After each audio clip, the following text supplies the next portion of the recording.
Ok, então ela já avisou, estamos gravando. Então, quero agradecer aqui a presença de todos que estão nos acompanhando, quero agradecer muito a presença dos nossos convidados aqui, o professor Bozelli e o deputado Bruno, que aceitaram estar aqui às 8 da noite, numa quarta-feira, já estou antecipando, para a gente conversar, então, sobre esse que muitas vezes é tido ou é imaginado ser o maior problema do Brasil, e eu confesso que eu fiquei muito surpresa quando escutei o professor Bozelli falando em uma das aulas, na palestra, né, de abertura do programa Você Fiscal, que é do deputado Bruno Souza, e ele falou que a corrupção, apesar de ser um problema sério, ela não é o maior problema do Brasil. Quando ele falou isso, eu fiquei assim, como assim? E daí, ouvindo o restante da explicação, o restante da aula, falei, nossa, acho que a gente tem que levar isso para mais e mais pessoas, e tive a ideia, então, de formar esse evento e convidá-los para vir aqui falar um pouco sobre isso. Então, primeiro eu quero apresentá-los aqui, né? Eu imagino que todos aqui já os conheçam, mas para a gente dar uma clareada aí, que eu mesmo conhecia o Bruno como deputado, né? Conheci o professor Bozelli no projeto, mas é bom a gente falar de tudo que eles já fizeram, pelo menos um resumo, né? Para as pessoas poderem conhecer também.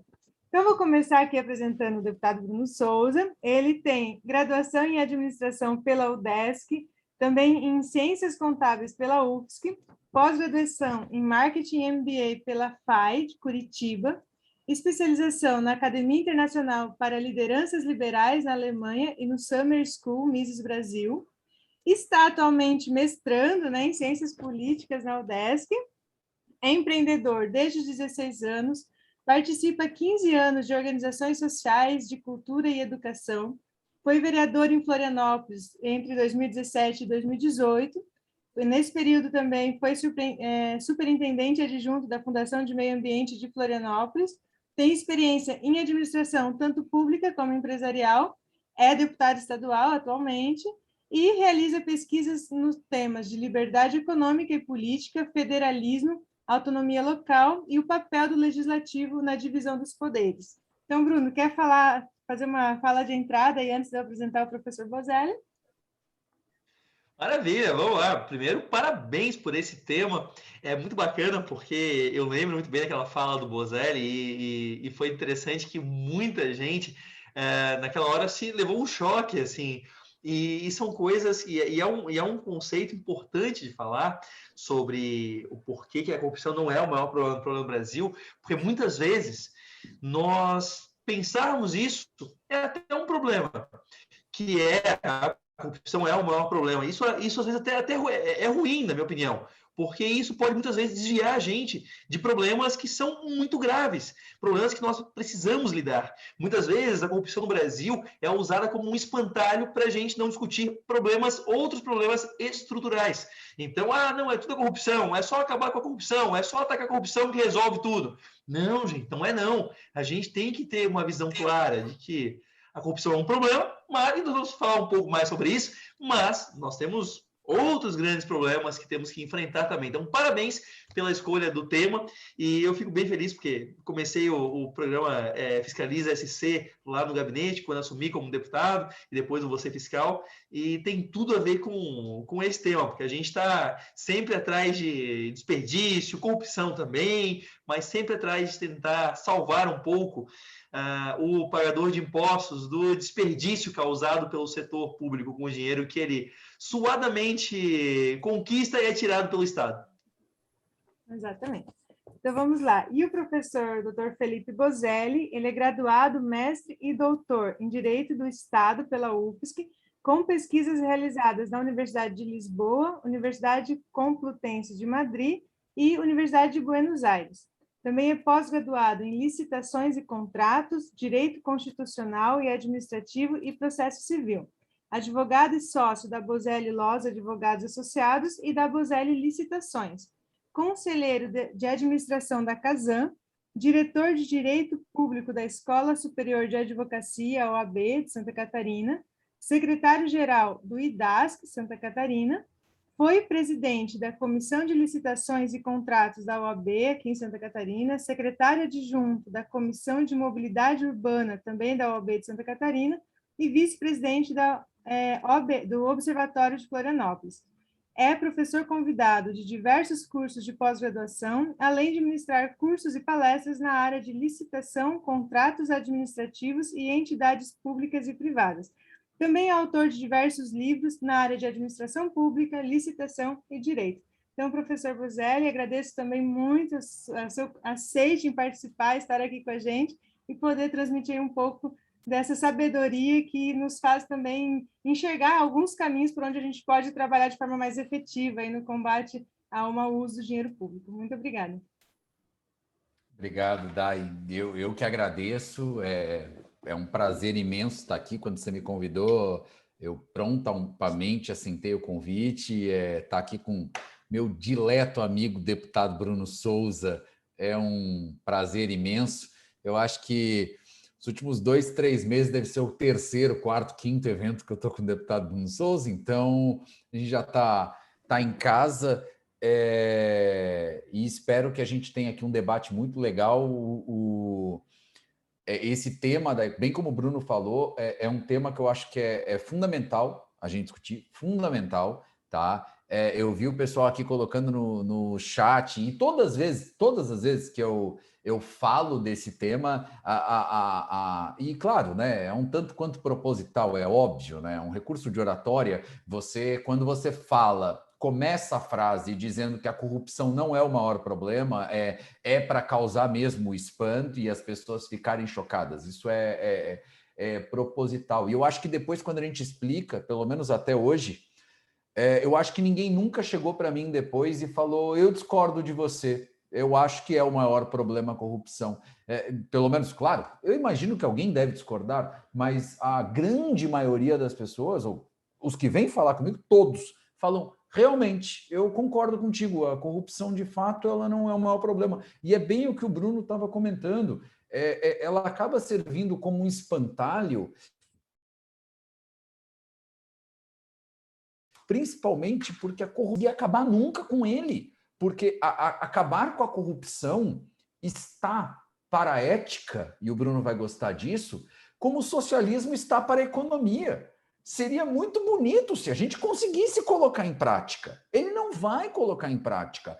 Acabar a corrupção, senhores, dependeria de nós vivermos no Éden, no paraíso, em que as pessoas são puras, em que ninguém se desvirtua, em que todas as pessoas são perfeitas, e isso não vai acontecer. Isso não vai acontecer. Na verdade, nem o Éden resolveria o problema. Tá ali o primeiro ato de corrupção quando a Eva come a maçã, né? E nem ali estaria resolvido o problema, percebe? O Éden não resistiu a 2 pessoas, né? Quanto Duas? mais a uma... Só tinha duas, Bruno. Inteira, né? É verdade. Mas então, nesse sentido, eu gostaria que o professor Bozelli pudesse começar explicando em que ele se baseia, com o que ele trouxe para a gente naquele evento também, para fazer essa afirmação. Então, por que a corrupção não é o maior problema do Brasil? Perfeito, vamos lá. A premissa que eu parto, Dai, é uma premissa, na verdade, matemática. Eu acho que a gente tem que fazer conta. Vamos fazer conta, né? Se você pegar um caso em que há corrupção, se você for identificar o caso em que há corrupção, nos casos em que são descobertos, obviamente, porque em corrupção a gente tem muitas cifras negras. Então é muito difícil a gente falar em estatística de corrupção, porque a grande maioria dos casos você nem fica sabendo que ela existe, né? Então, a gente fala em cifras negras. É difícil dizer quanto que se tem de prejuízo com a corrupção. A gente tem estimativas, a gente tem estudos que tentam fazer uma aproximação, mas é muito difícil, você não sabe. Você consegue saber o que você viu, o que você identificou e puniu, né? E esses casos em que você identifica e pune, o que você percebe? Você percebe que o pagamento da corrupção que era gasto naquele contrato, ele envolvia normalmente um percentual que vai girar aí entre 5%, 10%, 15%. Eu acredito que o caso mais escandaloso que eu já vi de corrupção falava em 20%. A grande maioria dos casos fala, na verdade, em um percentual bem pequeno do valor do contrato. Quando você pega, por exemplo, o caso da Petrobras, da Lava Jato, os autos mostram que nós estávamos falando em 2% do valor do contrato, né? Vou citar um outro caso, só para a gente ver como isso é grosseiro, né? É um problema? Mas como é grosseiro e rasteiro muitas vezes. Havia um escândalo de corrupção há alguns anos atrás. Eu sempre me confundo, eu nunca lembro se é no município de Itajaí ou Balneário. Então, se eu estiver cometendo um pecado, eu acho que é Itajaí. Mas se eu estiver cometendo um pecado com Itajaí e for Balneário, peço desculpa, mas eu acho que é Itajaí. Que era um esquema de corrupção ligado aos guinchos, que guinchavam os carros que estavam para tomar multa, né? E a empresa de guincho tinha um esquema de corrupção que ela pagava a guardas municipais uma propina para eles não dizerem para a prefeitura, não apresentar relatório de que o carro tinha sido guinchado. E com isso a empresa não precisava pagar para a prefeitura o percentual daquela taxa de guincho, né, que era a concessão do guincho. E eu fiquei chocado quando eu vi no processo o valor que a empresa pagava. A empresa pagava R$10 de propina para os guardas municipais por carro guinchado. R$10. Eu costumo fazer uma brincadeira que eu sempre tomo cuidado, porque às vezes as pessoas recortam a fala, né? E isso é um tanto perigoso. Mas eu insisto, eu sou ousado, e aí eu vou insistir de novo em fazer essa brincadeira. Que eu falo assim, meu problema não é você ser corrupto. Para mim, assim, a corrupção ela é, em essência, alguém comprar o quanto vale o seu caráter, né? E eu acho que o caráter de todo mundo, ele tem um preço, que inclusive oscila no mercado de caráteres de acordo com as suas necessidades. Se você tiver com a tua mãe com câncer num hospital, precisando de 30 mil para fazer uma cirurgia, ela vai perder a vida, talvez o teu caráter, que até então valia 100 milhões, passe a valer 30 mil. Né? Então, a cotação do caráter ela também oscila de acordo com questões humanas. Né? E eu costumo dizer assim, a corrupção ela é, em essência, você vender o seu caráter. Eu tenho um grave problema com corrupção, eu acho um grande problema, mas eu confesso que eu tenho um problema muito maior quando você vende o seu caráter a preço de nada, a preço de R$10, assim, porque significa assim, amigo, não é que você é corrupto, além de ser corrupto, teu caráter não vale nada, nada, absolutamente nada, né? E assim, então, o que a corrupção nos mostra é que assim, temos um problema? Temos, é lógico que temos, mas que você tem um percentual, de certa forma, controlado, porque assim, o evento precisa acontecer, né? Há determinados casos de corrupção que são mais emblemáticos, mas esses eu diria que já foram, de certa forma, controlados. Por exemplo, há muitos anos atrás, você tinha folha fantasma. Isso era uma fraude extremamente comum na administração pública, né? Isso há 30, 40 anos atrás, 20 anos atrás. Era a fraude mais comum. Você registrava um monte de CPF frio e o órgão pagava salário para pessoas que não existem. Então você tirava a corrupção do nada, a corrupção saía no vazio, né? Isso hoje, eu não vou dizer que não exista, mas hoje os sistemas de auditoria, de controle, de cruzamento de dados tornou muito difícil isso acontecer. Então hoje a corrupção ela teve que se aperfeiçoar, ela teve que se perfectibilizar. Então hoje a corrupção ela se dá onde? Ela se dá numa obra, ela se dá numa entrega, ela se dá num fornecimento. Via de regra, se o sujeito tem 2 neurônios, ele é corrupto, mas ele não precisa ser burro. Os contratos de corrupção são contratos muito bem executados. Os contratos da Petrobras, ninguém questionou a qualidade dos contratos. Por quê? Porque o corrupto inteligente, o que ele pensa? Se eu fizer um contrato ruim, uma obra toda esburacada, uma ponte que não ligo nada a lugar nenhum, tal, todos os olhos vão se voltar para o problema e as pessoas vão achar a corrupção. Se o meu contrato roda direitinho, se está tudo bem feito, o processo está todo arrumadinho, os caminhos foram todos seguidos, ninguém vem me incomodar e a corrupção se perpetua. Então, os esquemas mais sofisticados de corrupção, ao contrário do que as pessoas podem achar, eles geram bons serviços para a sociedade, ou pelo menos um aparente bom serviço para a sociedade. Quem é corrupto e presta um mau serviço, ele é burro, porque ele vai ser pego mais cedo ou mais tarde, né? Agora, quando ele presta um bom serviço, se você pegar, por exemplo, o caso da Odebrecht, da Petrobras, da Lava Jato, ele só foi identificado por delação. Se não tivesse delação, não conseguiriam desmantelar aquele caso. Não conseguiriam pegar o caso, né? Então, assim, o que a gente vê? Que a corrupção, ela gera um prejuízo para o erário, não há dúvida, mas que esse prejuízo é, de certa forma, controlado. 2, 5, 10, 15, 20%. Já um desperdício, a falta de planejamento, a obra que liga o nada ao lugar nenhum, o prejuízo é de 100%. Tá? E aqui a gente poderia dar milhares e milhares de exemplos. Na verdade, muitas vezes, Dai, o prejuízo não é nem de 100%. Às vezes, a falta de planejamento consegue gerar um prejuízo de 150%.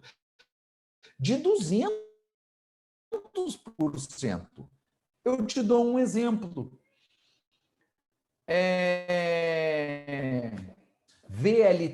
VLT de Cuiabá.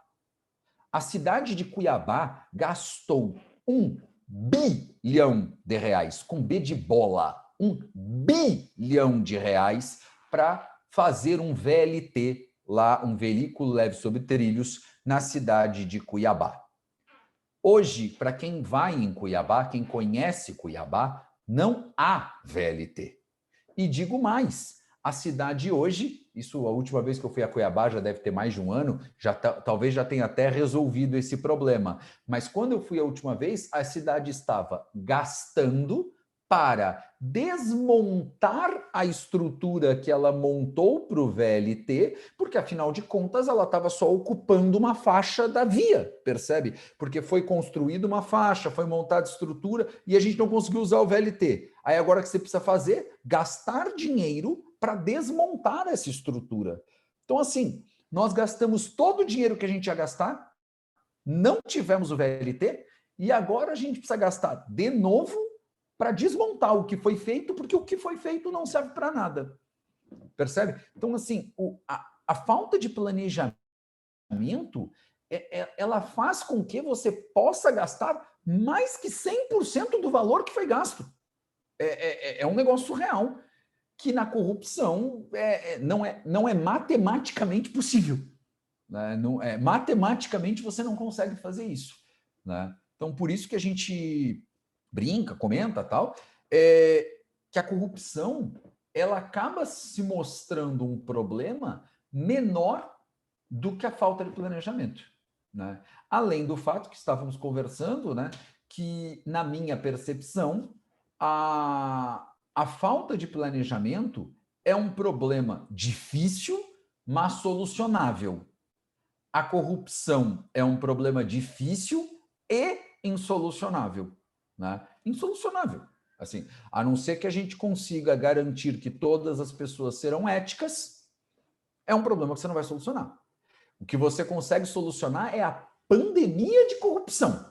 É a corrupção de forma endêmica, é a corrupção de forma, assim, ridicularizada, banalizada. Isso você consegue resolver. Isso a maioria dos países desenvolvidos já resolveram.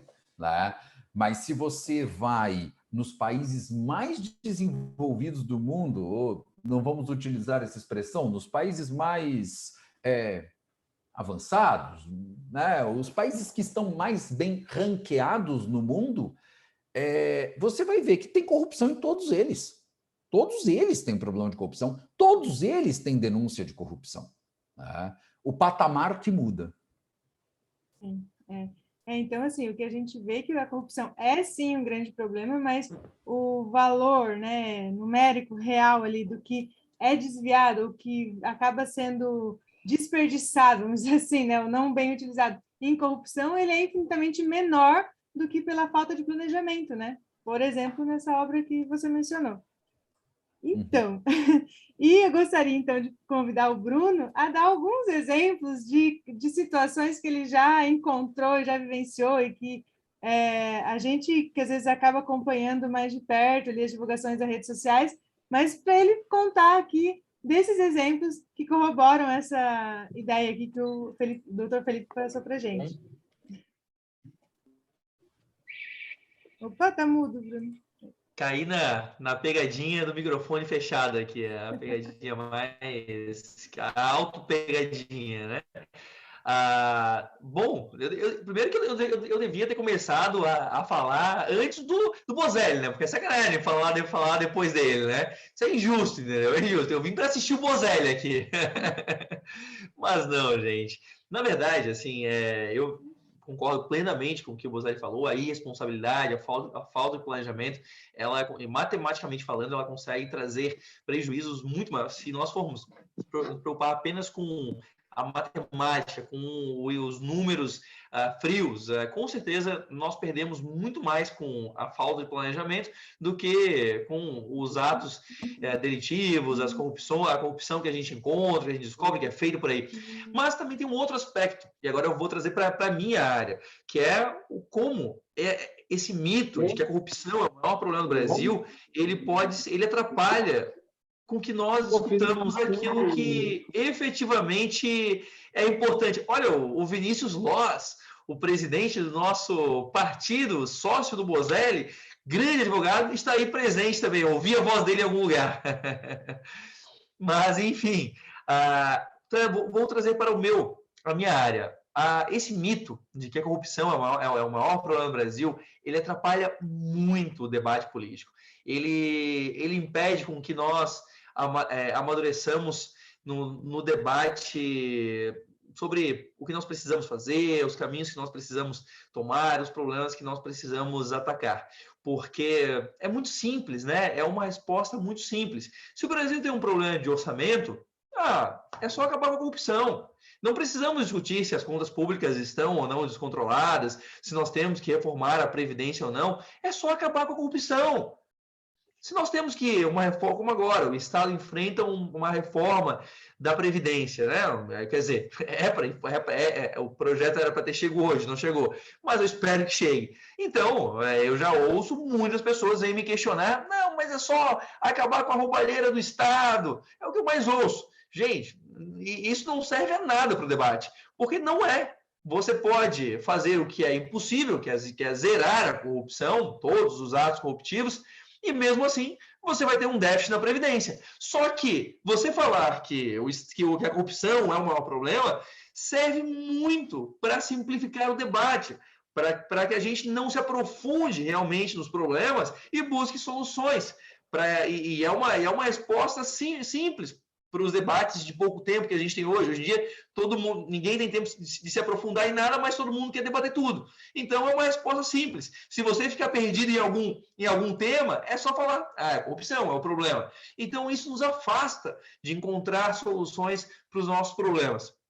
Então, atrapalha muito, muito o debate mesmo. E é um argumento meio que retórico. Porque você imagina eu lá debatendo uma audiência pública e dizendo sobre a necessidade de fazer uma reforma previdenciária. Aí alguém levanta e pede a palavra e diz, não, mas é só acabar com a corrupção na política. Como é que eu vou falar no meio de uma audiência pública? Não, pessoal, pera aí, a corrupção não é o maior dos nossos problemas, não dá, olha, impossível, não dá. Então atrapalha. A gente pensar que a corrupção é o maior dos nossos problemas, nos afasta de olhar para os problemas que nós temos que enfrentar como adultos. E o Bozelli falou aqui sobre números também, e me ocorreu, e vou falar para vocês um caso bem emblemático que vocês com certeza ouviram falar. Eu até agora estava falando sobre como a corrupção atrapalha no debate político. E o Bozelli falou sobre o planejamento, como ele pode ser pior, a falta de pode ser pior do que a corrupção. Eu quero falar sobre mais um problema que é maior do que a corrupção, a irresponsabilidade. A irresponsabilidade e a inconsequência política. Esse com certeza é um problema, se nós formos medir apenas pelos valores, tá? Com certeza é um problema muito maior do que a corrupção. Políticos sem compromisso, sem responsabilidade, sem uma visão de Estado e sem vontade de enfrentar os reais problemas que nós temos que enfrentar, com certeza podem trazer impactos financeiros muito maiores para o Estado. Eu vou dar um exemplo para vocês, que vai ficar bem ilustrativo. Ano passado, nós começamos a discutir a reforma previdenciária, ainda para ficar no exemplo da reforma da Previdência. Tentamos debater isso. Reforma da Previdência, né, acabou que um deputado lá... isso me lembra de falar um outro aspecto depois de falar o que eu vou falar. Mas um deputado foi lá e, para agradar o seu eleitorado, ele resolveu usar a reforma previdenciária para, ao invés de buscar o equilíbrio, trazer um benefício, resgatar um benefício para dentro da reforma previdenciária. Como resultado, o governo, que mandou uma reforma muito tímida, muito irresponsável, com impacto quase nada, teve que retirar essa proposta, porque com a proposta desse deputado, o impacto era quase zero nas contas, então não valia a pena aprovar mais a reforma previdenciária.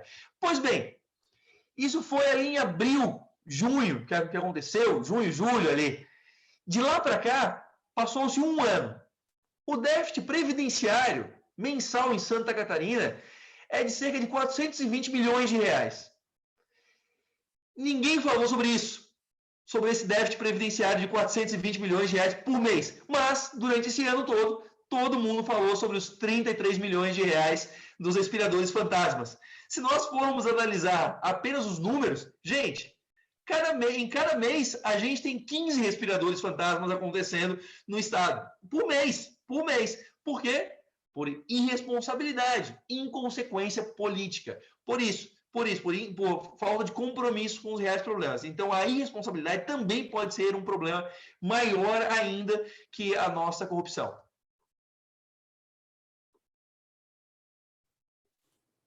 Opa, agora foi eu que fiquei muda. Excelente. Excelente, Bruno. Existem várias situações aí que a gente evidencia outros problemas que trazem mais prejuízo aí para o uso, né, do dinheiro público, que na verdade é arrecadado aí de forma compulsória dos pagadores de impostos e que deveria estar sendo melhor empregado, né? Eu gostaria de perguntar aqui para o professor Bozelli, quais são os casos assim, mais relevantes que ele, na sua experiência aí com licitações, né, que acompanhou em relação a esse mau uso aí do dinheiro público, principalmente na questão da má administração pública. A gente tem demais, tá, Dai? Demais, assim, ó. Deixa eu só fazer um gancho com uma fala que o Bruno fez, e eu acho que é fundamental a gente entender isso, tá, pessoal? Eu concordo em gênero, número e grau com o Bruno. O Bruno falou que, assim, o debate contrário à corrupção, ele atrapalha o debate público.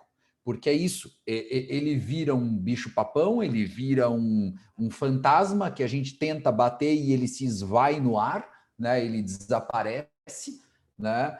E ele atrapalha, porque é exatamente isso. Quando você usa um argumento, você fala, a gente precisa melhorar isso aqui. Não, mas é só melhorar, acabar com a corrupção.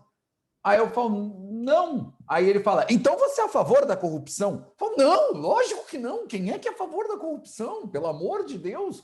Nem o corrupto vai ser a favor da corrupção, porque ele só quer ele corromper. Ele não quer que o sistema inteiro corrompa. Então ninguém é a favor de corrupção, né? E até a gente teve uma pergunta aqui do Tiago Teles, que ele falou assim, a quem interessa manter essa imagem de corrupção com bicho-papão?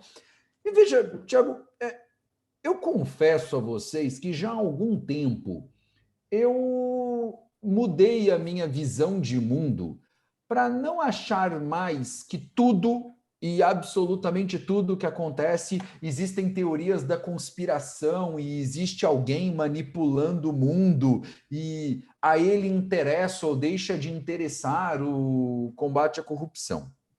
Vamos lá. Interessa a algumas pessoas jogar o foco no combate à corrupção? Sim, por motivos diferentes.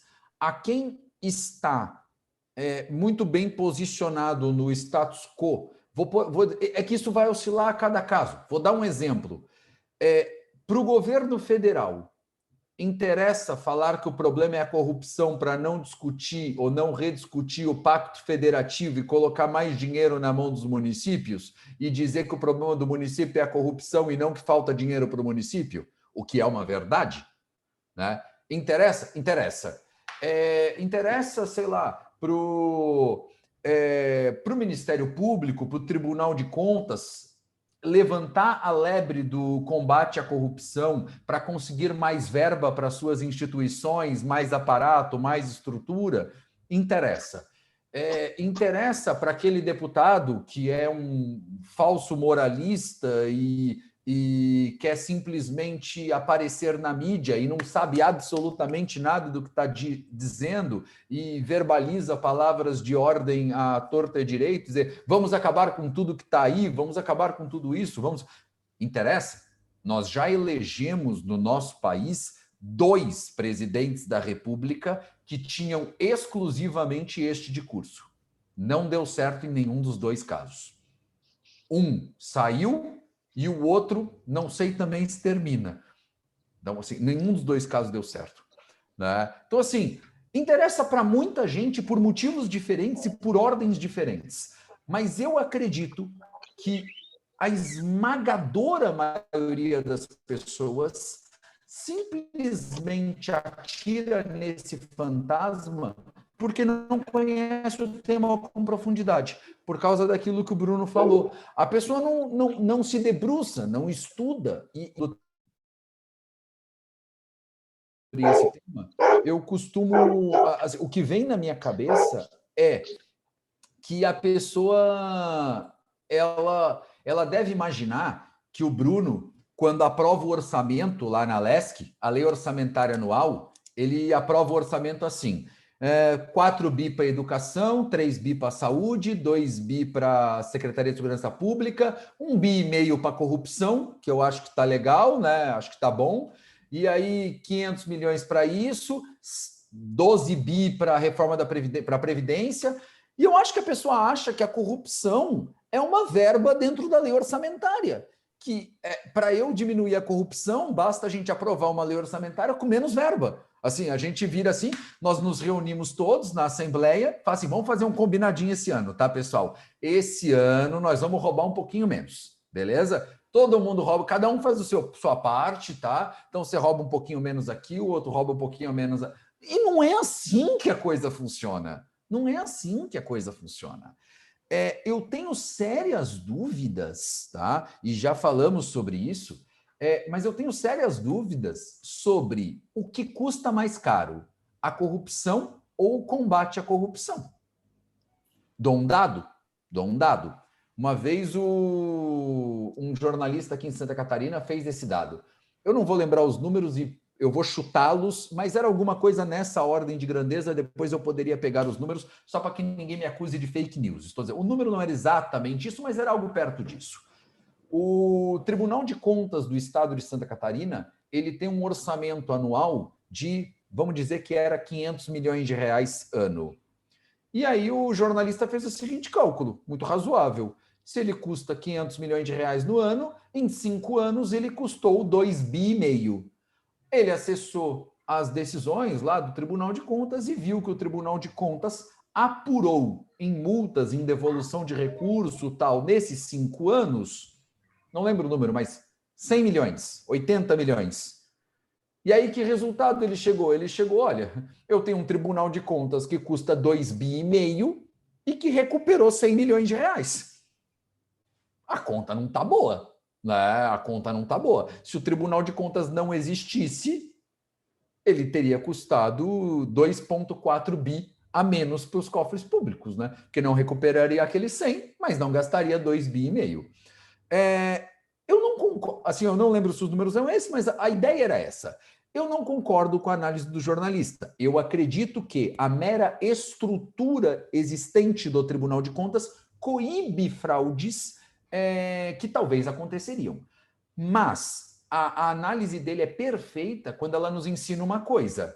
Combater a corrupção custa dinheiro, tá? Você não combate a corrupção de graça.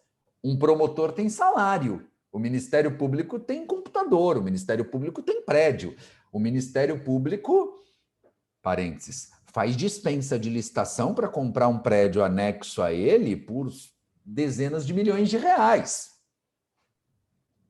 Fecha parênteses, porque eu já sou persona não grata no Ministério Público. Então, assim, não vamos retomar essa ideia. Então, assim, o Ministério Público tem salário, o Tribunal de Contas tem salário, o Poder Judiciário tem salário, o desembargador tem salário. Cá entre nós, os maiores salários do país. Os maiores salários do país. Portanto, dizer que o Brasil é um país que não investe no combate à corrupção não é uma verdade. Não é uma verdade. Longe de ser uma verdade. Eu diria que é um problema muito parecido com a questão da educação. Nós somos um dos países que mais investe em educação.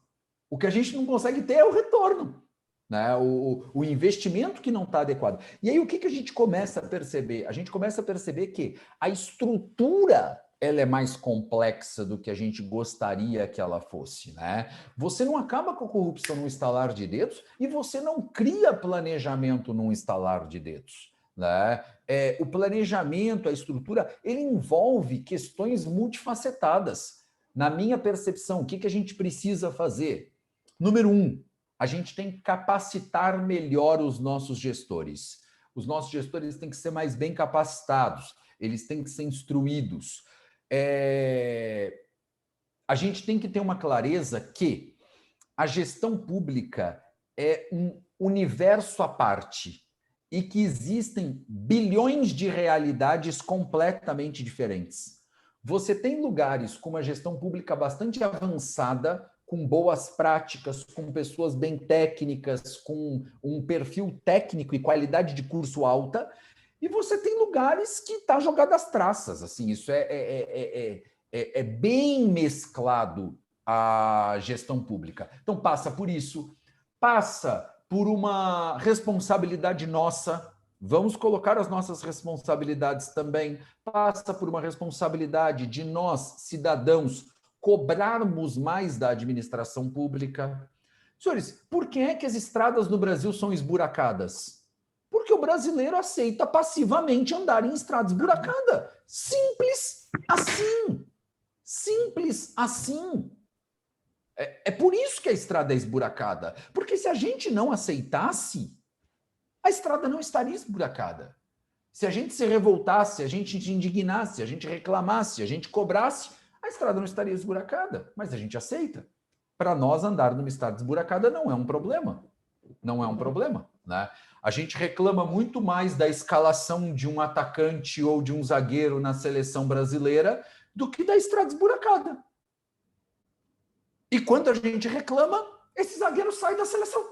Ou esse atacante sai da seleção. Então, assim, não é que a nossa reclamação não funciona, ela só está mal direcionada. Temos que reconhecer a nossa parte. Nós temos um problema também de responsabilização de gestores. E eu diria que este é um dos problemas mais sensíveis. Por quê? Nos últimos anos, a gente começou a fazer mais responsabilização de gestores. E, pelo menos na minha leitura, fazemos uma responsabilização irresponsável de gestores, que é querer responsabilizar a esmo, sem dar direito adequado à prova, sem dar direito adequado à defesa, ou simplesmente querendo cobrar de todo mundo todos os problemas do universo, e isso acaba tendo um efeito completamente contrário. Eu acredito que já contei isso ao Bruno, mas posso dar um exemplo. Há um tempo atrás, eu recebi aqui no escritório um colega e ele me apresentou um projeto que ele tinha para um município aqui do estado de Santa Catarina, e ele virou no final da conversa e ele falou assim, a gente está com esse projeto para eleição e tal, e a gente queria te convidar para ser o nosso secretário de administração, finanças e gestão do município. Então, você vai ser um super secretário que vai cuidar de licitação, pessoal, contratos, você vai cuidar do dinheiro do município, tudo que envolve dinheiro. E eu falei, poxa, eu pensei que você era meu amigo, porque esse é um convite que eu não faria nem para o meu pior inimigo, né? Porque simplesmente isso significa que o sujeito senta na cadeira e no dia seguinte ele tem 15 ações de improbidade do Ministério Público nas costas. Porque se ele fizer uma creche, ele toma uma ação porque ele não fez um hospital. Se ele fizer o hospital, ele toma uma ação porque ele não fez a creche. Se ele fizer os dois, ele toma uma ação porque ele descumpre a lei de responsabilidade fiscal. Se ele não fizer nenhum dos dois, ele toma uma ação porque não fez a creche nem o hospital. Percebe? E então, assim, a gente criou um cenário de responsabilização irresponsável e que é tão perigoso quanto a não responsabilização. Por quê? A gente cria o que a economia chama de seleção adversa e eu chamo de darwinismo às avessas. O Darwin dizia que o mais apto sobrevive, né? O melhor sobrevive e assim a humanidade evolui. Eu acredito que quando você começa a criar essa responsabilização irresponsável, você faz com que os bons gestores falem, eu vou botar meu CPF nisso aí? Tu é louco? Você é maluco? Que os nossos mandatários do Novo ou candidatos do Novo não me ouçam falando essas coisas, porque os empresários vão simplesmente parar de se candidatar. Porque eles vão falar, realmente, o Bozelli tem razão aí, né? Por que eu vou botar o meu CPF, meu nome, que levei tantos anos para construir meus bens? Eu uma vez ouvi de um juiz daqui de Florianópolis, num congresso, ele falar de boca cheia. Para mim, gestor, quando entra no cargo público, coloca à disposição da sociedade os seus bens. Quando cai ação de improbidade no meu gabinete, não leio a ação, bloqueio os bens primeiro para depois ler o que está escrito. Quem é o maluco que vai querer ser prefeito numa situação dessa, senhores?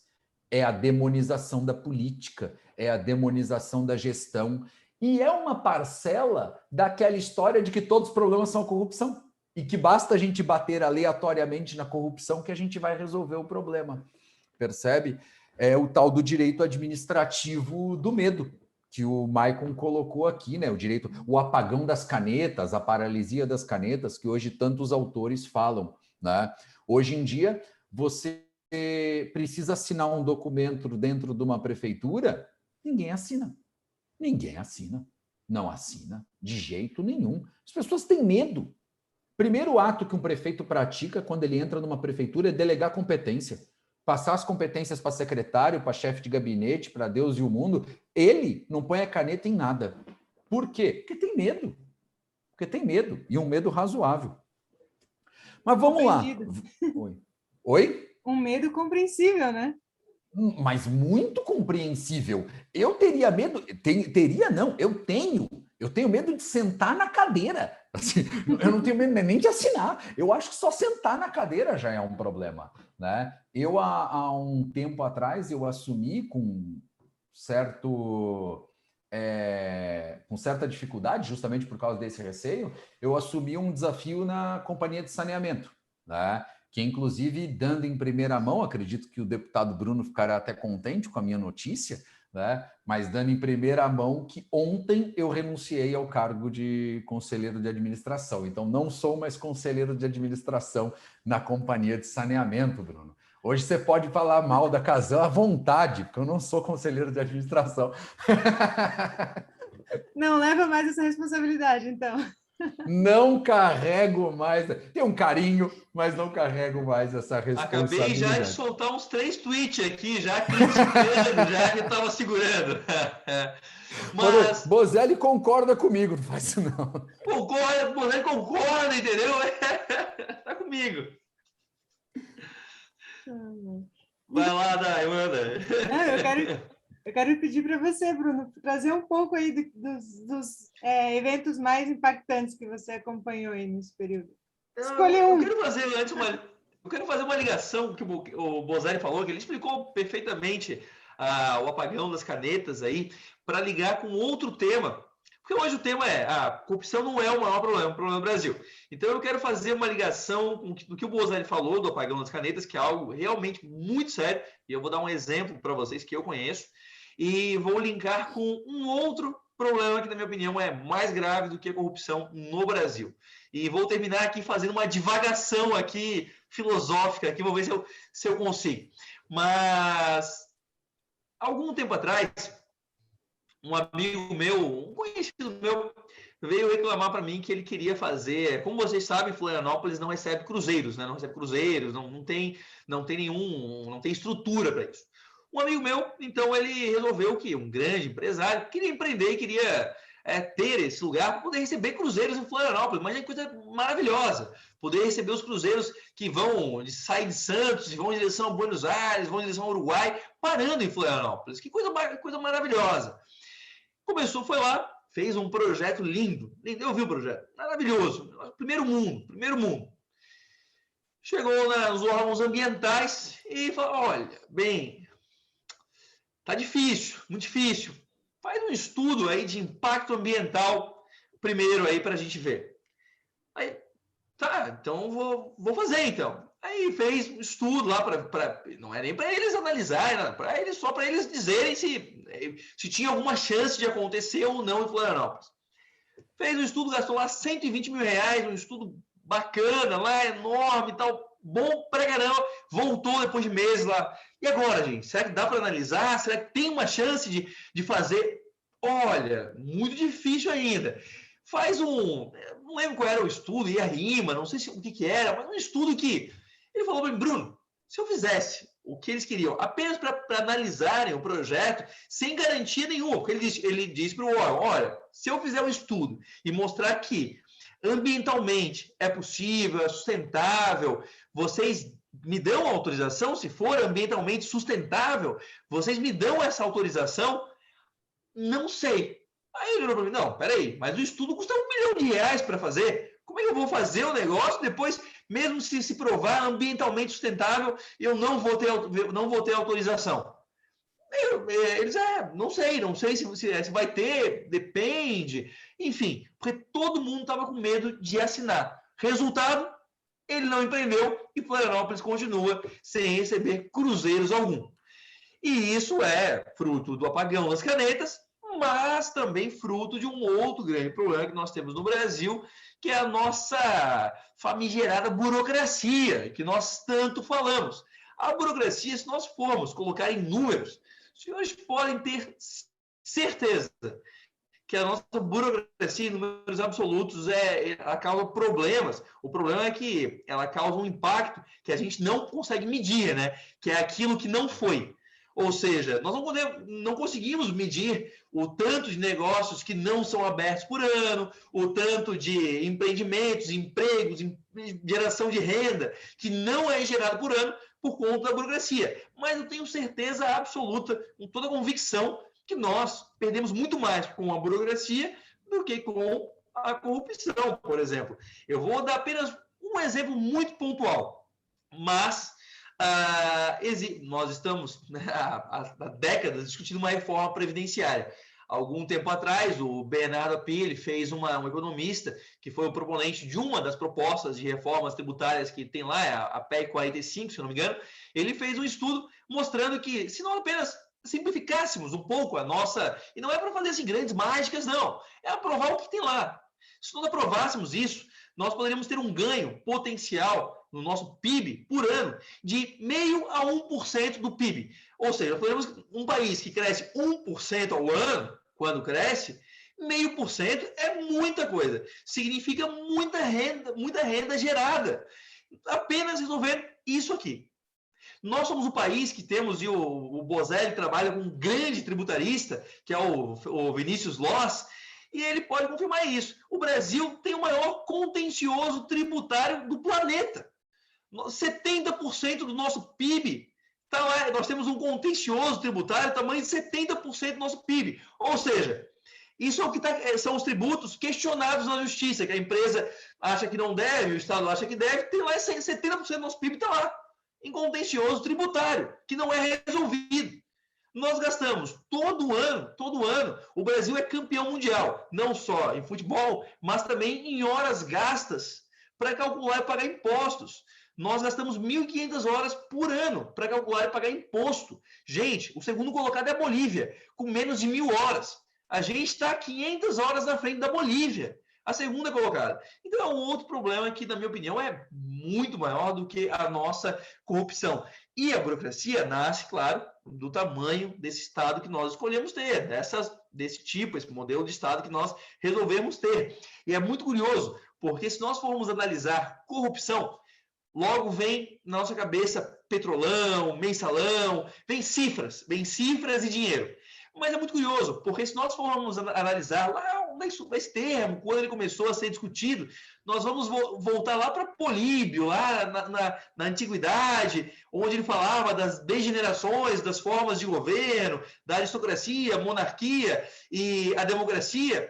E a corrupção nesses casos, que causava degeneração das formas de governo, era quando um dos grupos começava a legislar e governar apenas para si, pensando no seu interesse, em vez de para os outros. Então, a aristocracia se tornava a oligarquia, a democracia a anarquia, a monarquia a tirania. Então, mas não tinha necessariamente a ver com as cifras, com roubar dinheiro, não tinha a ver com isso. Era uma corrupção muito mais de limitação da liberdade alheia, de pensar mais em si do que nos outros.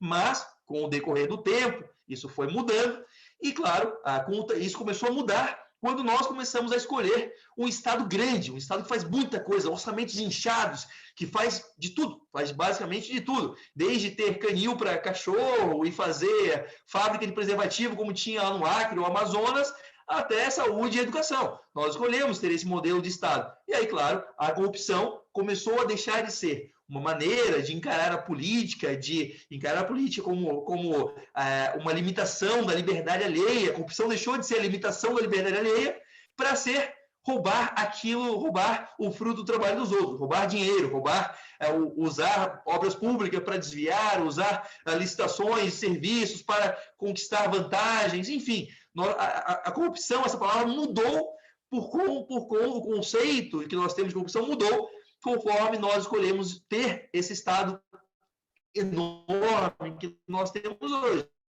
Então, se nós acabávamos com a burocracia, diminuímos a burocracia e escolhemos ter um modelo de Estado um pouquinho mais sensato e mais focado, acredito que nós temos também uma grande possibilidade de diminuir também a nossa corrupção e os impactos que ela tem em nossa vida no dia a dia. Com certeza. E se a gente conseguir diminuir também o tamanho do Estado, a gente vai ter menos locais onde o Estado vai agir e vai ter menos erros nessa administração que a gente está vendo aqui com os exemplos de tanto mau uso desse dinheiro público, né? O Michael acabou de... Eu pensei nesse dado para citar, mas eu não lembrava do número. Mas olha só que interessante. Tem cerca de 40 bilhões de reais em projetos aguardando o licenciamento ambiental nos órgãos ambientais do Estado. 40 bilhões de reais. Gente, o orçamento do Estado de Santa Catarina é de 30 bilhões de reais. A gente tem 40 bilhões de reais em projetos, isso é, em investimento que não acontece porque está parado em burocracia. Então, gente, assim, se nós pensarmos que o orçamento do Estado é de 30 bilhões de reais, sei lá, se 2% disso for corrupção, o que é difícil, tá? Porque tem muito gasto obrigatório no meio disso tudo, e a corrupção não é geralmente no gasto obrigatório que está. Nós não vamos chegar nunca próximo a isso. Então, 40 bilhões de reais provavelmente é um valor, não foi roubado na história de Santa Catarina esse valor até hoje. Ou seja, a gente acha que o Estado atrapalha pela corrupção que pode acontecer ali, mas ele atrapalha, às vezes, muito mais impedindo os investimentos. O Vinícius, Bruno, que você citou aqui, né? O Vinícius Losky, eu estava até olhando aqui se ele ainda está aqui, porque ele podia me ajudar no dado, mas ele está desenvolvendo o mestrado dele em matéria de questão de regularização fundiária para montagem de condomínios, tal, né? De loteamentos. E ele me deu um dado uma vez, eu não tenho dado, mas era um número absurdo, ridículo, de loteamentos que estão aguardando ser aprovados para aqui em Florianópolis. E aí o que nós estamos falando? Nós estamos falando de terrenos vazios que poderiam estar gerando construções, casas, empregos, renda, moradia para as pessoas, etc, etc, etc, etc. Né? E aí você gera casa, você gera construção, você gera... tem que ter saneamento, tem que ter energia. Então, assim, isso aqui é só a questão do licenciamento ambiental. A prefeitura te bloqueia trabalhar com questões em diversas áreas, por diversos motivos, né? Então, e é bem o que você estava colocando, né?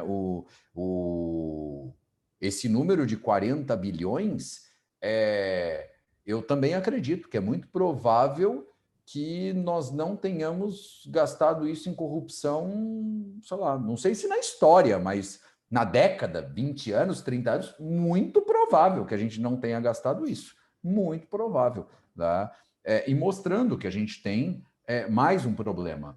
E deixa eu botar uma pimentinha aqui, Dai, porque o Bruno falou num tempo, você falou num tempo, e eu concordo com o tema, né? Mas lá no meu Instagram, o pessoal colocou esse tema também na caixinha de respostas. Quando eu coloquei assim, eu botei qual que é o maior problema do Estado, né? E algumas pessoas colocaram, o maior problema do Estado é que ele é muito grande, né? Então, a solução para o problema é você diminuir o tamanho do Estado. E eu respondi na caixinha que assim, ó, eu discordo, porque, na verdade, reduzir o tamanho do Estado reduz o tamanho do problema, mas não resolve o problema. Né? Assim, o problema ele continua existindo, a gente só quer que ele seja menor. Né? Então, assim, hoje eu tenho um problema desse tamanho, eu vou fazer ter um problema deste. Melhora? Melhora, mas a gente tem que resolver o problema. Né? A gente continua tendo que resolver o problema, até porque se a gente falar assim, o Estado deveria mexer só com segurança, educação e saúde. Né? Primeiro que isso é um tanto quanto delicado, há alguns temas que é difícil, na minha percepção, o Estado não atuar. O próprio meu sócio aqui, que é um liberal, talvez até mais do que eu, esses dias eu conversando com ele falou, o grid da rua da cidade é meio complicado o Estado não definir, porque senão você põe uma casa aqui, uma casa aqui, uma casa... Depois, como que você passa a rede elétrica, rede de esgoto, tal? Então, assim, seria interessante. Então, nós temos algumas outras questões que talvez... Mas são questões acessórias, de qualquer forma. Mas se você pegasse um Estado que trabalhasse só segurança, Estado e saúde, perdão, segurança, educação e saúde, continua sendo muita coisa, senhores. É muito dinheiro. É um volume ridículo de dinheiro. Se a gente pegar essas três áreas do Estado, elas correspondem o quê? Vai depender de cada orçamento, tal, mas nós estamos falando aí de mais de 50%. Mais de 50% do Estado. Né? Então, nós estamos reduzindo o Estado pela metade. Reduz o problema pela metade, mas ele continua muito grande. Né? Tem gente que fala, porque o liberalismo defende um Estado microscópico. Na verdade, se você defende educação, saúde e segurança, ele está muito longe de ser microscópico. Ele vai continuar sendo um Leviatã. A gente só cortou as barbataninhas dos cantinhos. Foi a única coisa que a gente cortou, porque ele continua sendo um Estado muito grande, né? E que continua precisando ter planejamento, ter organização, ter gestão, melhorar a burocracia, né?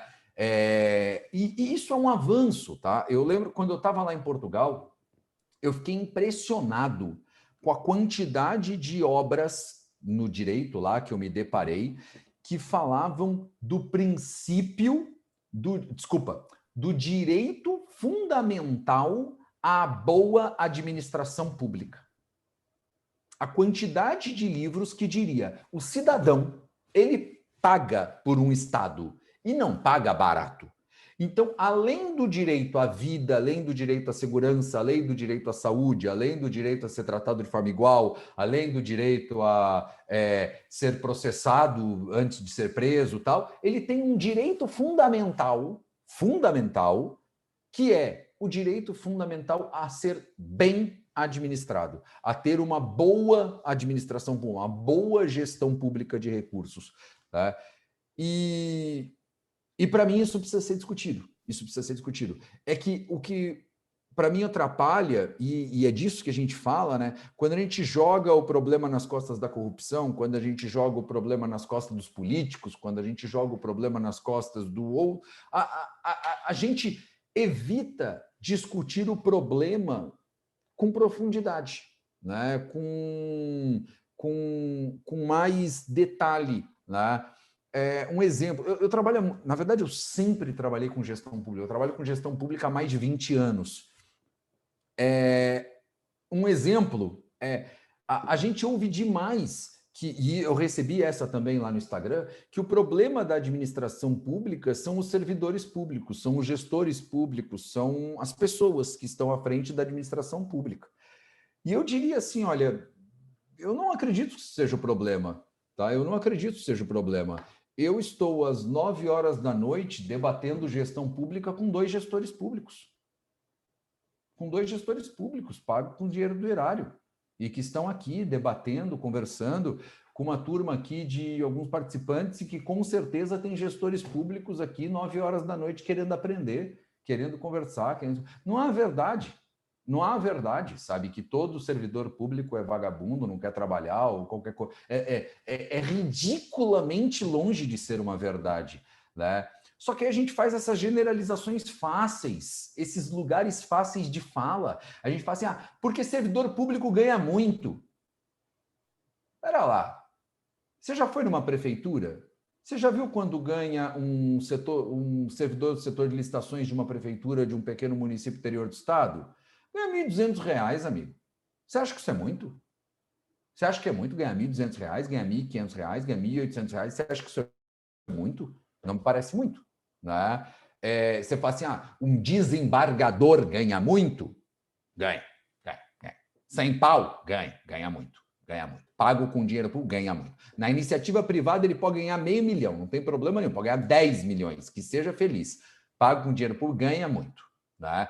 Mas é isso, você tem que entender que o problema ele é complexo e a gente precisa fazer os recortes necessários. Ele fala, aqui temos um problema, né?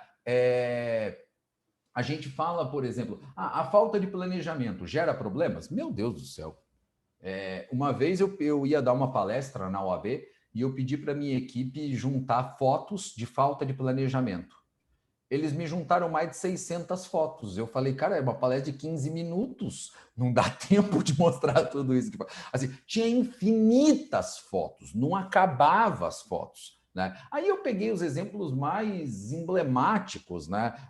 O caso eu gosto muito dele, da usina eólica que foi derrubada pelo vento. Né? A usina que é feita para receber vento e ela é derrubada pelo vento. Né? O caso da passarela Tim Maia, coitado, pobre Tim Maia, cantava tão bem e teve uma passarela homenageando ele. A passarela cai 4 vezes.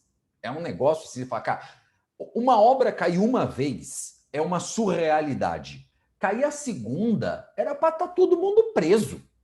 Cair a quarta é um negócio que, assim, a gente já saiu da tragédia e entrou no humor. Sabe, você trocou o campo, sabe? Aquela cena que vocês devem conhecer também, da prefeitura que comprou as mochilas para as crianças e a mochila é maior do que a criança, que é uma cena hilária de assistir. N outros casos, né? Um que eu gosto também de citar muito, porque assim, são casos que você fala assim, isso aqui não é falta de planejamento. Isso aqui é a ridicularidade. É outro patamar. Ele tá fora, tá em outro cenário. É o município de, eu nunca lembro, acho que é 3 Barras, se eu não estou enganado, que ele construiu uma UPA, uma unidade de pronto atendimento, em que ele constrói o 2º andar e não tem o 1º andar. Tem 4 colunas que sustentam o 2º andar e não existe 1º andar. Assim, não é um negócio que assim você chega e você olha, você fala, é surreal. Eu estava agora mesmo, eu estava montando uma palestra, eu estou com um dado, eu já apresentei isso, pessoal do Fiscaliza, do Você Fiscal, perdão, mas eu estou olhando para o dado agora. O Tribunal de Contas da União, ele fez um acórdão em 2018 em que ele faz um relatório das obras do governo federal que estão paradas. Só do governo federal e, na verdade, só as obras do PAC. Nós estamos falando disso aqui. Isso aqui. São 132 bilhões de reais em obras paralisadas. 132 bilhões de reais em obras paralisadas. Senhores, é isso aqui. É surreal. Assim, é de um patamar. É o que o Bruno falou, sabe? Aí a gente faz um escândalo com a Petrobras, com a Lava Jato, que foi o maior esquema de corrupção que já foi, não sei o que tal. Eu não quero chutar o número porque eu não lembro, mas a Lava Jato recuperou o quê? 1 bi? Chegou a dar 1 bi? Deu 2 bi? Busquem, quem tiver aí, pega o número e olha para mim na internet. Quanto que a Lava Jato recuperou? É 1 bi? É 2 bi? O que é? Eu tenho certeza absoluta que não faz cócega nos 132 bi em obras paradas. Não faz cócega, não chega na casquinha da ponta da unha. E nós estamos falando do maior esquema de corrupção. Né? Então, assim, é por isso que eu falo, o planejamento ele é ridiculamente mais problemático do que a corrupção. E o Bruno está correto. Outros problemas poderiam ser citados, tá? A burocracia é um problema maior do que a corrupção. A falta de responsabilidade de alguns gestores é um problema maior do que a corrupção. A reorganização do pacto federativo é um problema ridiculamente maior do que a corrupção e ridiculamente mais fácil de resolver. Porque a reformulação do pacto federativo precisa de uma PEC para resolver. Só. Mais nada. Uma PEC resolve. A corrupção, a gente daqui 200 anos ainda vai ter problema com corrupção. Nós vamos gastar fábulas e fábula e fábula de dinheiro e nós não vamos ter resolvido o problema. O Maicon me trouxe o dado. O Maicon é a nossa enciclopédia aqui do chat. Ele me trouxe o dado. A Lava Jato, em 6 anos, recuperou 4 bilhões. É relevante? Lógico que é. São 4 bilhões de reais, pelo amor de Deus. Tá? Mas isso é 3% do valor que está parado em obras paralisadas. 3%. Não é nada, senhor. Não é nada. Em obras paralisadas, nós temos 30 lava-jatos. Percebe? Repito, vou retificar a minha frase. Em obras do PAC paralisadas. No relatório não tem as obras municipais, não tem as obras estaduais, não tem as obras do resto do governo federal, só do PAC. Assustador. Exato, é assustador, né? E assim, acredito que quando a gente fala que a corrupção é o maior problema, eu acho que é mais fácil você passar como se esse problema fosse de outro, porque quem fala não está, né, assumindo que está nessa classe de corruptos, mas quando você coloca que é a gestão, que é o planejamento, se você está envolvido com esses setores, né, você está dentro de algo que pode, então, tratar melhor desse problema. Eu trabalhei no Hospital do Estado, aqui em Florianópolis, e um exemplo pequeníssimo perto dessas cifras, eu posso citar que nós tínhamos um ar-condicionado central que não tinha instalação porque o prédio não comporta a instalação. Né? O Bruno acompanhou também as salas de aulas que foi comprado também ar-condicionado, né, para as salas de aulas pela Secretaria de Estado e não foram instaladas porque as escolas não tinham condições para a instalação daqueles equipamentos. E vários outros problemas, né, que são exemplos de dinheiro que vai sendo desperdiçado. O Johnny colocou aqui também no chat que uma UPA em São José, que foi construída e não tinha, os corredores não comportava uma maca. Então, o que você utiliza em uma UPA, né? Então, muitos exemplos que a gente pode ir citando aqui. E, professor Bozelli, o Mincato colocou antes aqui no chat também uma pergunta, que o que falta, então, nessa questão de má gestão, má planejamento dos gestores? Falta punir mais ou punir melhor? O Mincato é um cara muito bom. Não é à toa que foi meu aluno e indico às pessoas. E concordo, Mincato, porque o Mincato sabe a resposta. A resposta é claramente punir melhor. Falta punir melhor. Falta consistência na punição. Nós temos, assim, que, na verdade, esse é o grande problema. Eu diria que o problema do Brasil é a falta de um planejamento estratégico. O que é planejamento estratégico? Planejamento estratégico é a gente eleger prioridades. O problema do Brasil, a gente não consegue eleger prioridades. Esse é o problema. A gente não consegue eleger prioridades. Eu vou dar um exemplo para vocês. Já que acabei de falar que saí da casa, deixa eu reclamar. Eu vou dar um exemplo para vocês. Quando eu estava no Conselho da Casa, até ontem, na verdade até hoje de manhã, porque eu apresentei minha carta de renúncia hoje de manhã. Então, quando eu estava no Conselho da Casa, até hoje de manhã, estávamos discutindo lá uma série de temas. Um dos temas que a gente estava discutindo era o planejamento estratégico da companhia. O planejamento estratégico da Casan. Bruno, guarda o Twitter, pelo amor de Deus. É o planejamento estratégico da Casan. E uma questão que eu estou discutindo, e veja, não é nenhuma crítica aos gestores da Casan, é uma crítica a como nós pensamos o nosso país como um todo. Um dos itens que foi inserido no planejamento estratégico da Casan, e quem quiser ver as atas estão lá, são públicas e tem meus votos contrários, era incluir uma meta estratégica de trazer inovação para a Casan, ok? Se vocês me perguntarem, Bozelli, é importante trazer inovação para a Casan? Sem sombra de dúvida. Eu não tenho dúvida que é importante. Outra meta que a Casan tinha, treinar no mínimo tantos funcionários. Capacitação dos seus funcionários é uma meta estratégica. Bozelli, é importante capacitar os funcionários? É óbvio que é. Eu sou professor. E em que mundo eu diria que isso não é importante? Vale um comentário. Eu pessoalmente, dei gratuitamente, eu acho que mais de 100 horas de treinamento dentro da Casan aos gestores da Casan. Treinei uns 30% dos servidores da Casan, dos empregados da Casan, eu treinei sem custo para o Estado. Eu não estou dizendo que isso não é relevante, que isso não é importante. Estou dizendo nada disso.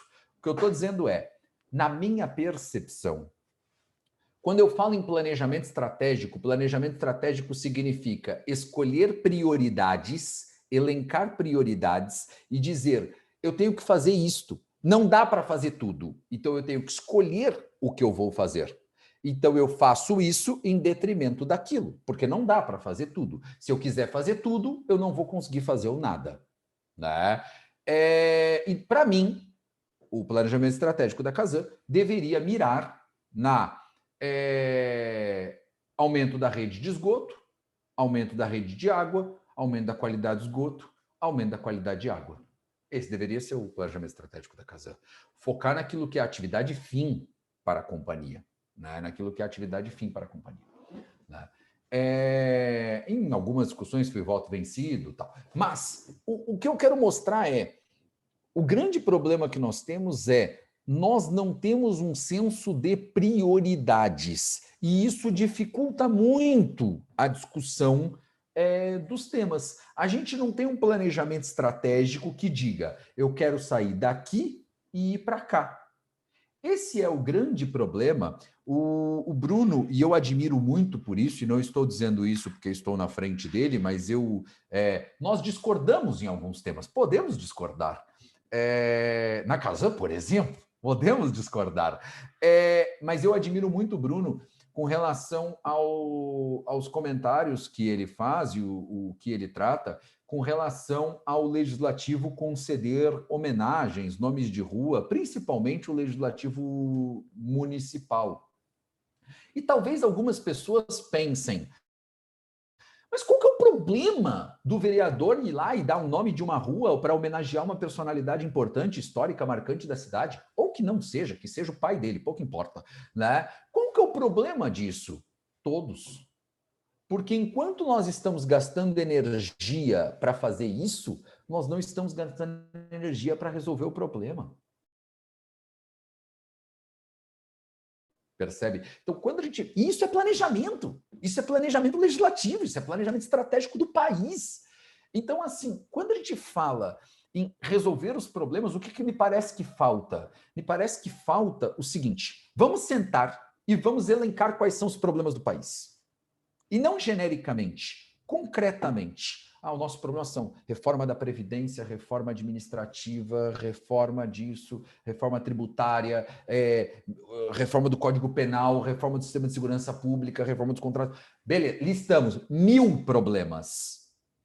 Vamos agora listar quais são os piores problemas.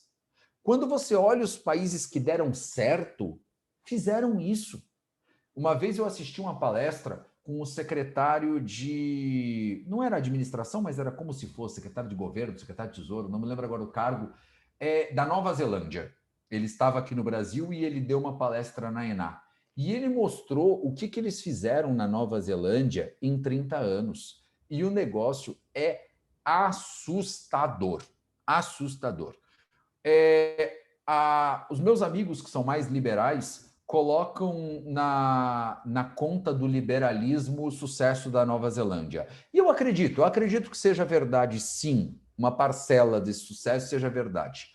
Mas, para mim, pelo menos o que ele apresentou, me é muito mais factível que foi aquilo que gerou sucesso. O que eles fizeram? Eles sentaram e eles olharam quais são os nossos problemas. E eles elencaram. Nossos problemas são estupro. Temos muito estupro, um número ridículo de estupro, um número subsaariano de estupro. Isso é um absurdo.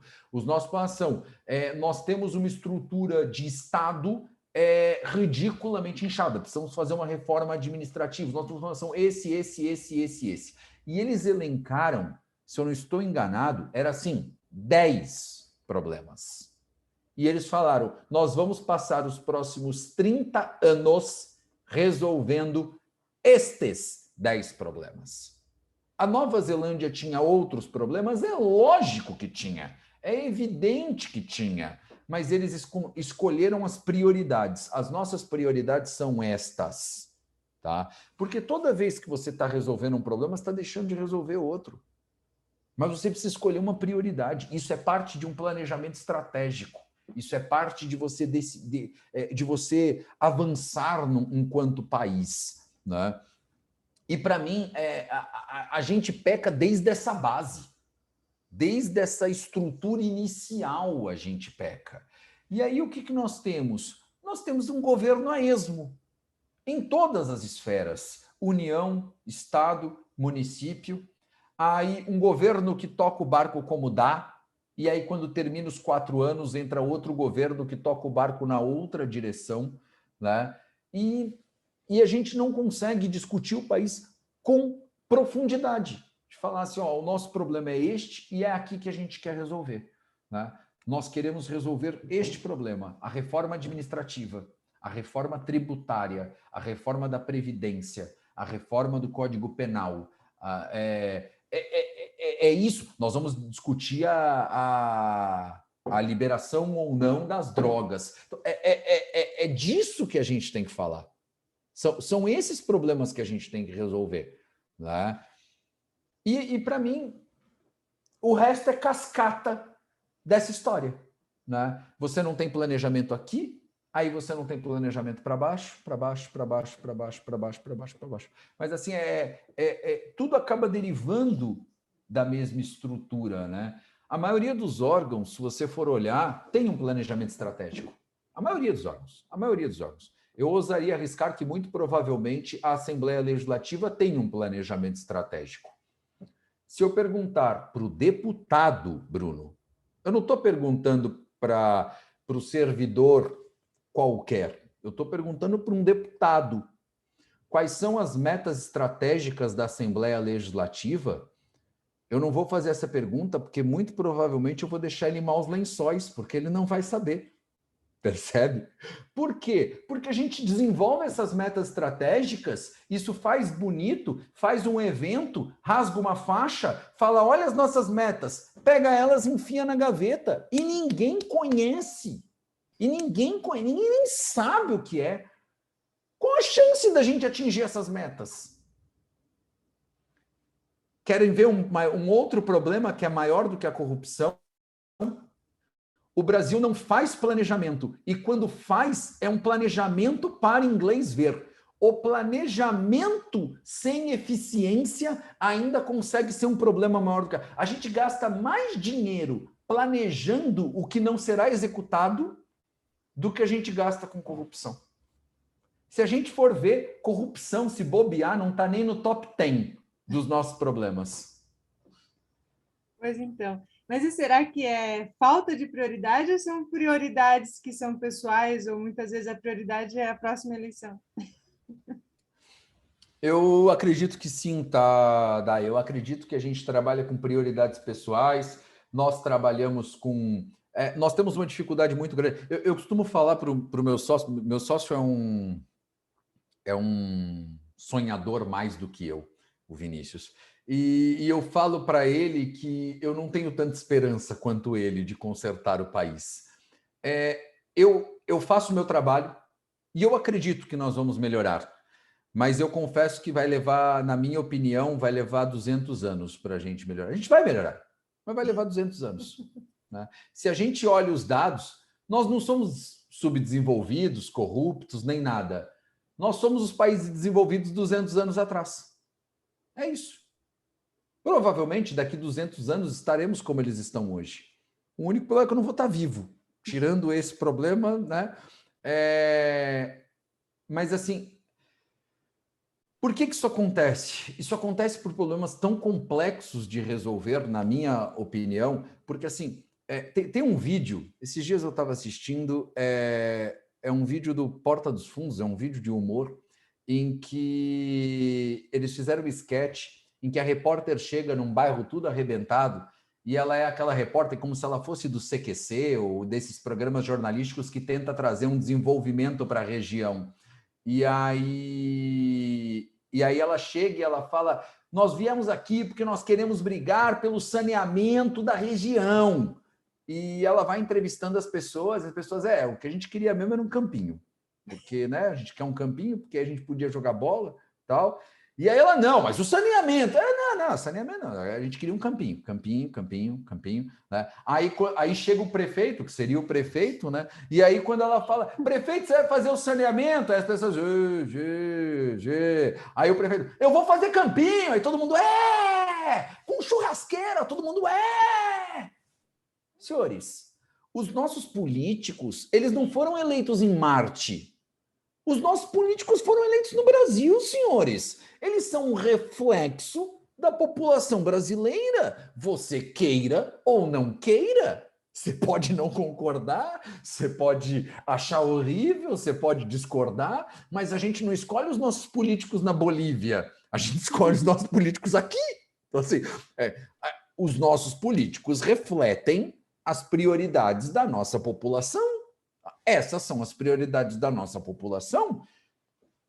Quando que a gente vai conseguir resolver isso? Na minha opinião, quando a gente conseguir fazer mais e mais e mais e mais e mais e mais e mais e mais e mais e mais eventos como esse, e a gente, aos pouquinhos, dia após dia, com um passinho de cada vez, a gente convence mais um,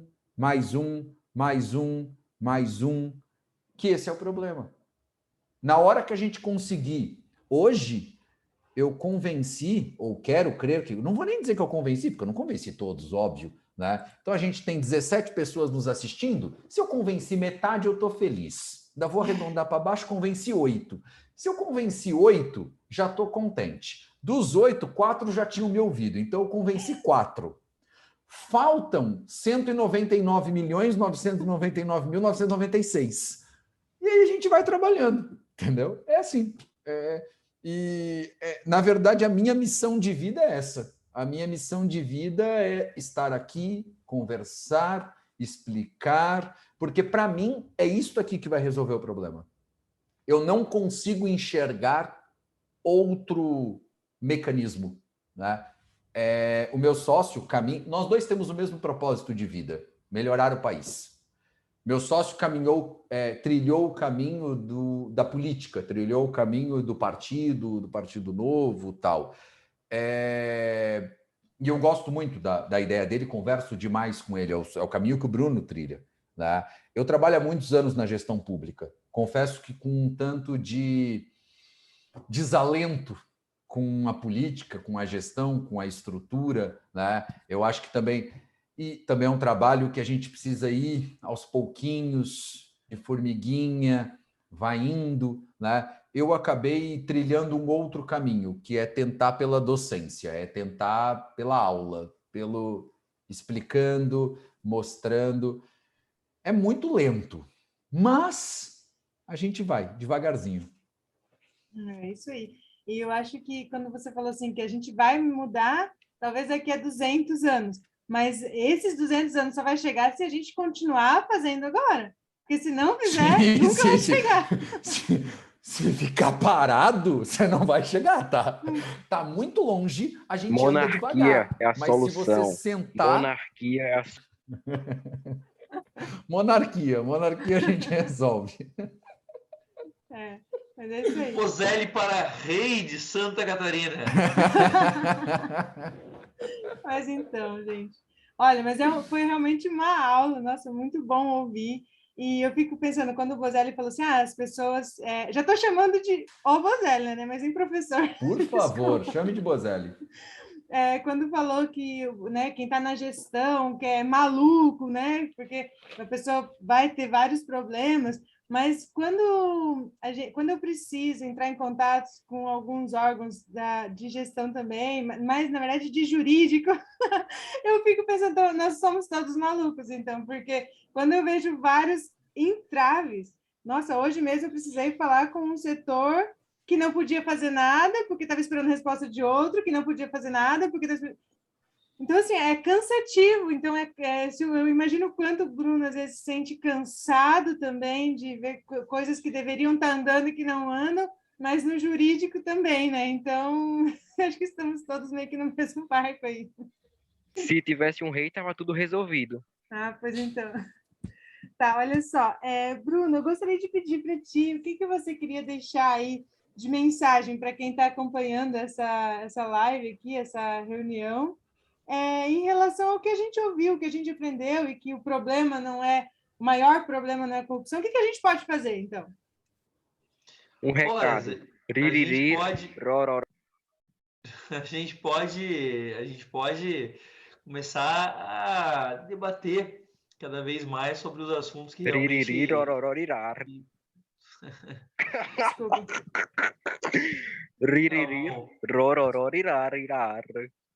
Tá bom. Isso também ajuda, é verdade. Mas eu acho que uma coisa que a gente pode fazer é cada vez mais debater sobre esse assunto. Acho que o Bozelli já deu um bom caminho, mas nos afastar também dos assuntos laterais, né? A gente fica muito tempo tentando resolver tudo muito com simplismos, com frases e palavras fáceis. A gente fala, corrupção, só fazer tal coisa. A gente adora uma solução fácil, né? No Brasil, aqui a gente adora soluções fáceis e a gente tem uma falta de vontade de discutir o que realmente importa, sabe? Acho que a gente perde muito tempo com esses assuntos laterais. Assim, o Brasil tem 40 milhões de brasileiros que vivem com R$ 89 por mês. Isso é muita coisa. Isso é maior do que a população de mais da metade dos países do mundo. E a gente vive com isso aqui acontecendo e às vezes a gente se preocupa mais com o o Trump ser banido do Twitter do que com esses 40 milhões de brasileiros. Gente, vamos vir para o mundo real aqui, vamos trabalhar com o que importa mesmo, vamos se importar com o que realmente precisa da nossa atenção e vamos começar a reconhecer o que é lateral de lado. Assim, eu fico impressionado, às vezes, num debate político como... sei lá, uma bobagem qualquer viraliza e um dia se torna um tema de debate de todos os grupos de WhatsApp do Brasil. E enquanto isso, a gente precisa aprovar uma reforma tributária. Enquanto isso, a gente perde tempo com burocracias que poderiam estar sendo resolvidas. Assim, eu acho isso impressionante. Então, o que a gente pode fazer é começar a se preocupar, deixar um pouco esses assuntos laterais de lado e começar, peraí, vamos escolher aqui o que é importante mesmo, o que muda, o que de fato pode fazer diferença e começar a discutir eles, começar a exigir com que eles sejam discutidos pelo nosso sistema político, que os políticos defendam, os posicionem sobre isso. Enfim, acho que a gente pode fazer muito por aí, selecionando um pouco do que o Bozelli falou, aprender a fazer o que o setor público não sabe, escolher prioridades. Ótimo, excelente. E, professor Bozelli, tem alguma coisa para deixar também de mensagem final para a gente se despedindo aí do pessoal? Já estamos quase 1h30. A ideia é exatamente esta, né? Eu acho que assim, eu acredito muito nessa revolução que a gente consegue fazer pelo conhecimento. Eu estava aqui brincando, né, da ideia de que leva 200 anos, tal. Mas vejam, senhores, pode levar menos, pode. Como que pode levar menos? A gente poderia criar uma estrutura de pirâmide de conhecimento, uma Herbalife do conhecimento, de repassar o conhecimento, que se cada um que aqui a gente convence, conseguir a gente convencer mais os seus pares, convencer mais 2 pessoas, que convencem mais 2, que convencem mais 2, a gente conseguiria convencer muito mais rápido, a gente conseguiria avançar muito mais rápido. Então, assim, é importante que a gente consiga... É isso que o Bruno está dizendo, assim, sair desses debates lateralizados, sair desses debates marginais, para a gente conseguir discutir o que efetivamente importa, para a gente conseguir debater o que efetivamente... E debater com qualidade, com profundidade, avançar na discussão, né? Porque senão nós vamos ficar caminhando de um lado para o outro e sem resolver o problema de fato, né? E sem resolver o problema de fato. A gente vai continuar com soluções simplistas para problemas que não são simples. Para problemas que não são simples, né? Se eu citar aqui, por exemplo, a nossa pequena e divertida interrupção que tivemos há pouco, né? Mas que é uma solução que eu já ouvi muitas vezes, né? Vamos, por exemplo, colocar um poder monárquico, né? Rousseau já trabalhava essa ideia. E Rousseau, quando trabalhava essa ideia, ele dizia, de fato, você tem razão, uma monarquia resolveria todos os nossos problemas num estalar de dedos. O grande problema que nós temos a monarquia, o acesso ao cargo monárquico, ele se dá normalmente pela via hereditária. E normalmente quem chega ao cargo monárquico é um imbecil e não um gênio, porque ele simplesmente chegou porque ele nasceu na família certa. Quando um gênio chega no cargo monárquico, ele faz história. Em 50 anos ele constrói uma nação, né? Em 50 anos ele constrói uma nação. Tivemos um caso no Brasil. Depois que vocês lerem sobre quem foi o Dom Pedro II, por exemplo, era um defeitos óbvios da época, mas um visionário. O país avançou ridiculamente. Só que o Rousseau diz, é sorte, é casuísmo, é ao acaso, né? E aí o Rousseau diz, a república ela acaba se mostrando melhor porque os imbecis não conseguem se eleger na república. Rousseau não conhecia muito o Brasil, né? Assim, mas estamos melhores. Assim, você imagina se a nossa estrutura política é assim, passando por eleição, Você imagina se não passasse, né? E eu só estou gastando tempo com isso para a gente entender uma coisa assim. Se alguém um dia te der uma solução muito simples, muito fácil, para resolver um problema que está aí há 500 anos, é mentira. Não cai no conto do vigário. Amigo, se a solução fosse muito simples e muito fácil, alguém já tinha resolvido, querido. Alguém já tinha resolvido. Para tudo. Para todo problema complexo tem uma solução clara, simples e errada. E que não funciona. Exatamente. É exatamente isso, senhores. Então, assim,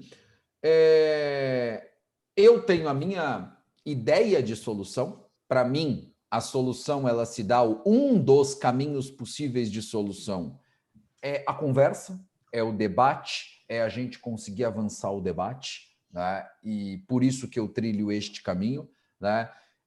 O Bruno tem uma outra ideia de solução, que não são excludentes, que é a ideia pela política, que é o debate também, mas no parlamento. Eu debato na sala de aula, ele debate no parlamento, com infinita mais audiência do que eu, né? Eu sou ouvido por 17 pessoas, o Bruno é ouvido por 6 milhões, né? Há uma diferença de audiência, né? Mas eu acho que essas ideias vão se complementando e, para mim, se a gente for caminhando assim, a gente vai conseguir chegar em algum lugar, a gente vai conseguir avançar, a gente vai conseguir fazer uma gestão melhor, a gente vai conseguir fazer daqui um país melhor. É isso aí. E cada um na sua, então, área de atuação, o importante é que cada um continue fazendo, né? E da mesma forma as pessoas que estão acompanhando, assim, é isso que o professor Bozelli falou, da gente levar para mais e mais pessoas e trazer mais e mais pessoas para entender a importância de estar acompanhando, de participar, né? Como foi falado aqui, por que a gente fala tanto dos projetos ruins que são debatidos nas câmaras municipais, nas assembleias legislativas, porque elas impedem que os outros projetos que são importantes, que deveriam ser prioridade, se estejam tramitando naquele momento, porque você faz uma coisa e você faz outra, né? Mas, olha, gostei muito, agradeço imensamente aí, né, os nossos convidados, ao deputado Bruno, ao professor Bozelli, que esteve aqui com a gente e nos dando essa aula e a gente poder aprender tanto nessa noite de quarta-feira, certo? Muitíssimo obrigada. Agradeço a todos que estão aqui acompanhando também, pessoal. Boa noite e até a próxima. Muito obrigado, Tchau, Dai. Tchau, obrigado, tchau. Deputado Bruno. Obrigado, senhores. Muito obrigado, Dai. Muito obrigado, professor Felipe Bozelli, grande autoridade, ex-conselheiro da Casan. Isso. Tchau, gente. Até mais. Tchau, tchau. Um abraço a todos, senhores. Forte abraço. Boa noite. Vamos pro Twitter agora. Bora. Tem Twitter. Tchau, tchau, gente. Boa noite. Tchau, tchau. Fica longe do Twitter. Tchau.